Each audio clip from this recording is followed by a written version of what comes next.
Hi, Graham Vincent, violin maker, musician. It's Q&A time.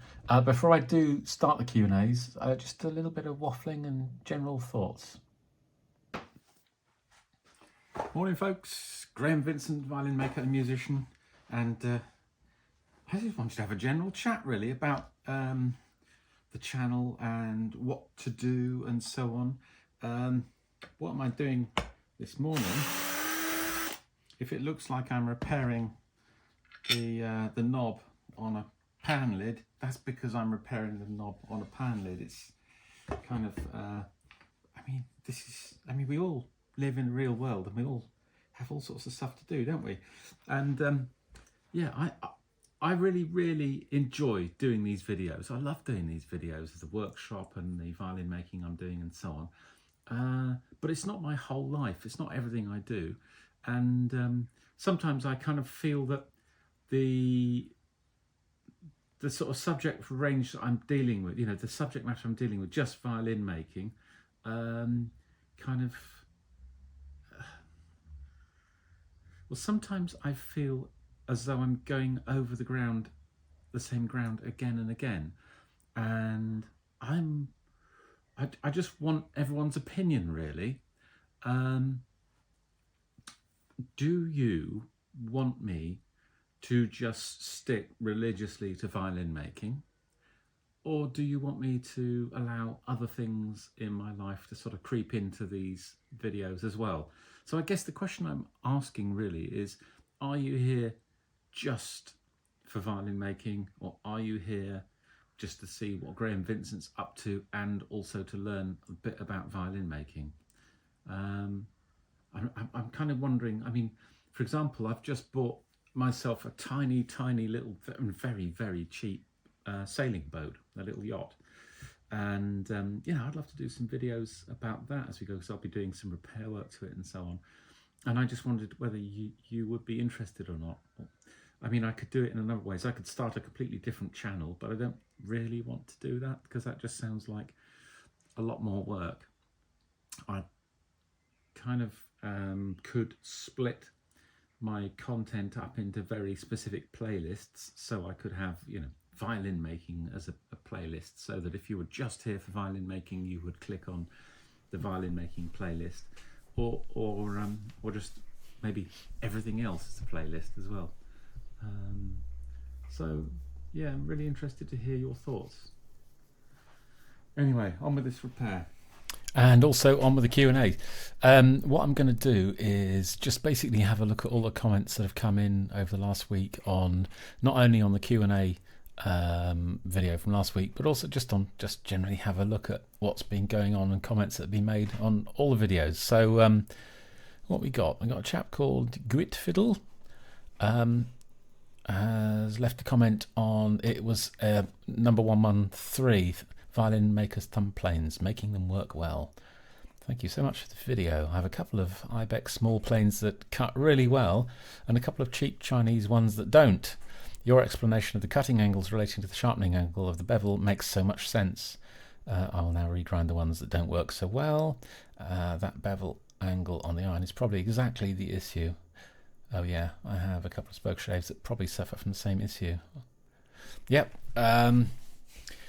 Okay, so this was, I don't know if you've seen that video, but basically I was saying that I've found many occasions when the angle put, the bevel put onto a new blade in a small plane is too steep, and therefore the back of the bevel strikes the surface of the timber and holds the cutting edge off the timber.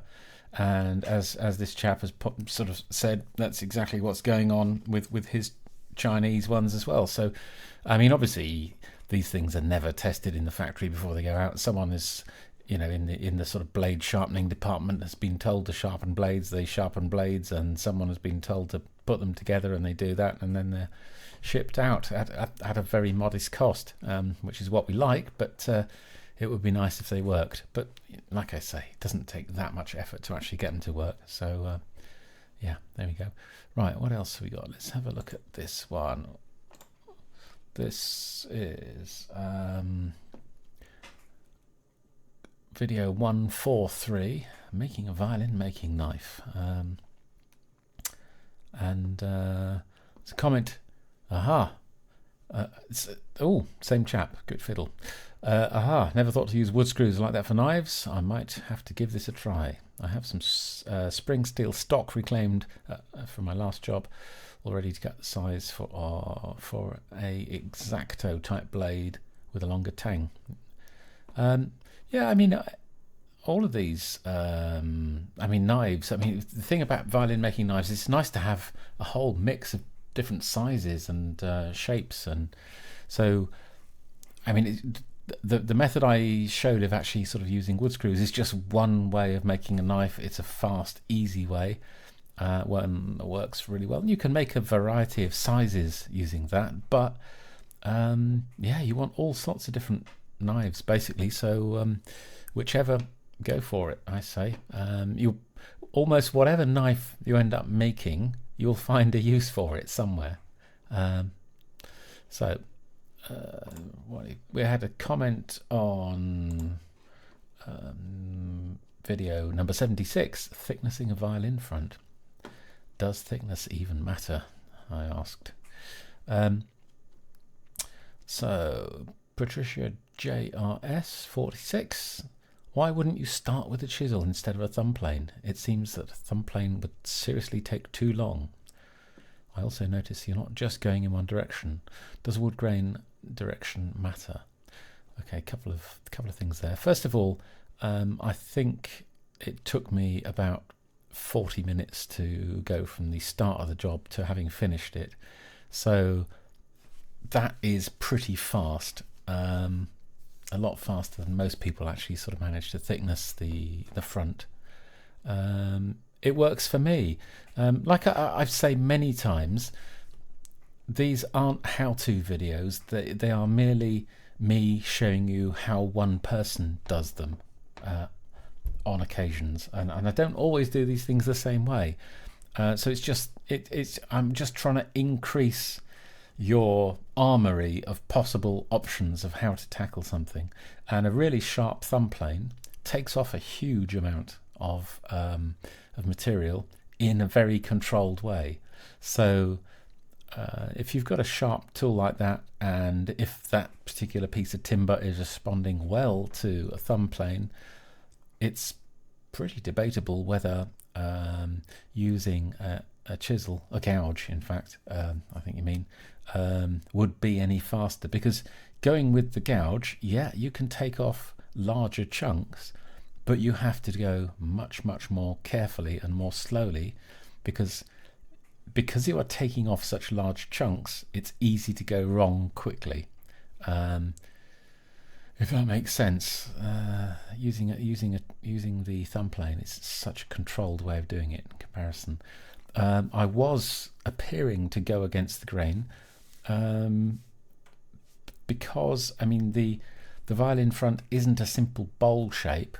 It's got this sort of narrower section in the middle, so there are 4 areas where that where the bout widens out, pretty much at the top, not far in from the 4 corners, so to speak, where sometimes you need to be working from the center, from the middle of the violin towards the ends, in what appears to be the wrong direction, but that's the reason for it. So I think that's what you were referring to. Okay, what else we got? Then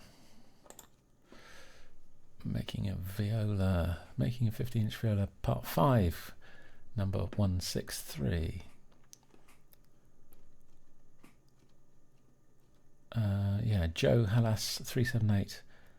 I hope we get to see how you made the fingerboard. It seems that very few videos do. It would be great to see it done, not just glued. Okay, Joe, I'm really sorry. I didn't film that one. So I will make sure that I do at some stage in the next few months. I'm starting a batch of 3 violins shortly, so I'll try and remember to actually include that as I go. Stashmanley 4418, compressed bamboo fingerboard. I'll be waiting with bated breath. waiting to hear this when you are done. Looks very dense. Thanks for the video. Yeah, it's interesting stuff, this compressed bamboo. I'll let you know how it goes. It seems to work really nicely. The only thing I would say is if you're not careful, it's easy to pick up splinters whilst you're working it. I think that can be avoided when it's finished by finishing it nicely, but that is something that I found a little bit irksome as I go.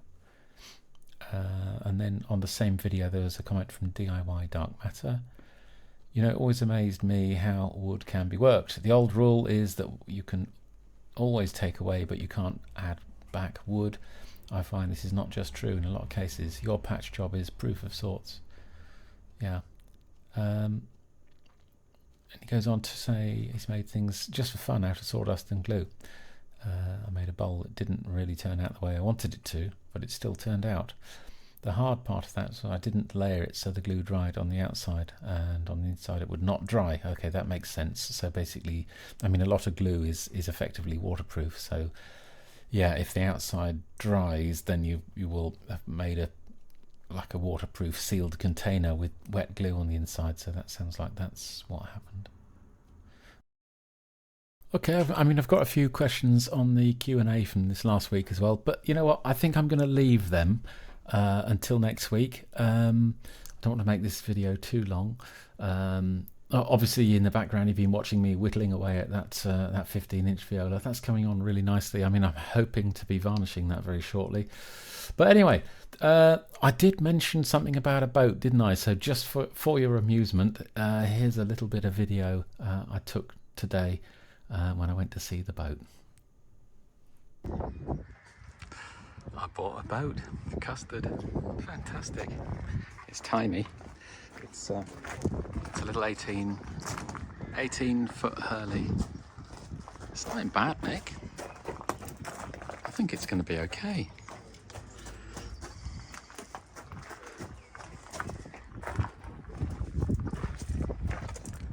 I've had a quick look inside. It's great. Let me show you. Well, that's it. I'm afraid I'm not showing you inside the boat because I didn't do any decent photography in there. But do let me know what you think about, you know, whether I should let some other parts of my life creep into the channel or not. I mean, basically, just let me know. Okay, that's it for this week. Anyway, look after yourselves. Cheers, folks. Bye.